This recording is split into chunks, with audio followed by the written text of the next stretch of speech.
Yan, gagawa ako ngayon ng dish garden. Ito yung potty mix ko. Ayan. Hirap kasi kumuha sa backyard eh. Wala kaming fertile soil. So, kailangan namin bumili ng potty mix. And para sa mix na kailangan ko rin maglagay ng charcoal para tatanggal yung amoy ng potty mix ko. So yan, para sa succulent din yan. Sabi, sweeten the soil. Tamis daw. And then, ito yung all-purpose rose citrus fertilizer. Ilalagay ko na rin ang fertilizer. Tsaka yung decoration.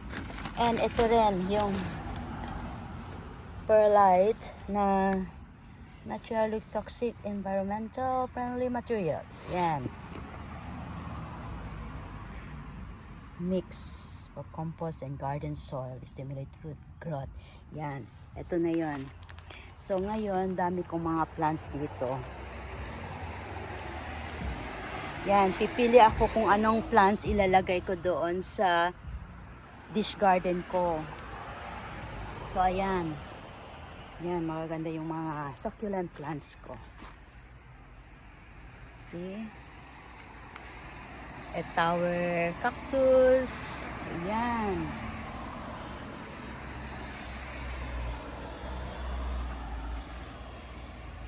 Ayan, maganda din. Si Froggy, my favorite one, Froggy.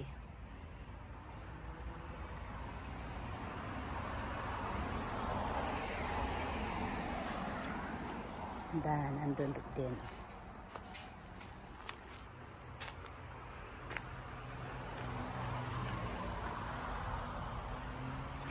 Ito yung different kind of Christmas cactus.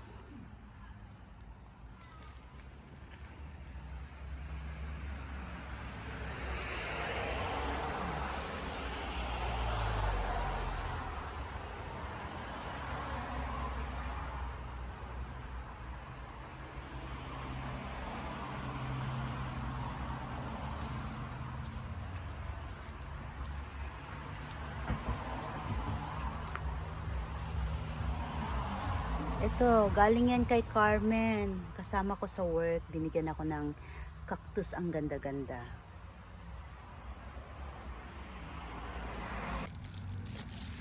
Yan, i-mix ko ito.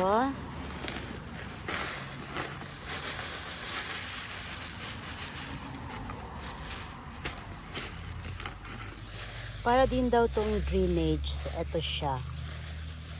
So, kung ilagay sa loob ng bahay, katapos yung pot mo na walang hole sa ilalim, so ito na magiging drainage niyan. So, yeah, lalagyan ko rin ng fertilizer.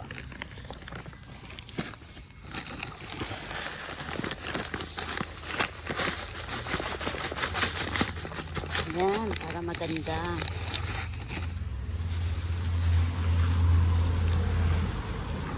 Yan siya. Tapos ilalagay ko dito sa aking recycled na dish garden or dish. Lalagyan ko ng pots. Lagyan ko konti lang. Ano to? Yung charcoal. Konti lang.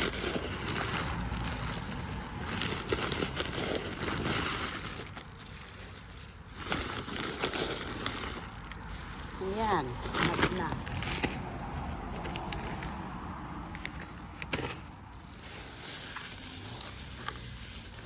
Yan siya guys. Haluin ko lang. Pwede ko rin ilagay mamaya dito. Hugasan ko to para maganda. Ano yan siya? Ball. So, pag meron kayong sirang ball, pwede nyo rin magamit. Tapos, maging display na sa center table nyo.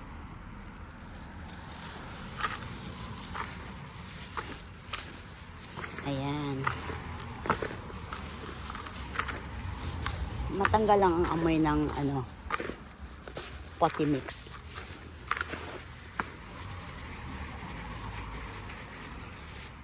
Ngayon nahanap ako ng mga plants na ilalagay ko.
Stumbled at the start line, I've done all that I can do, but I'll try again, I'll try again.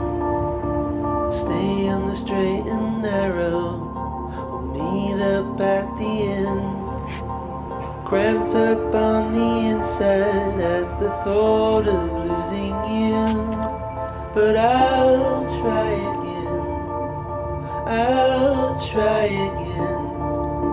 Stay on the straight and narrow, we'll meet up at the end.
can't go further.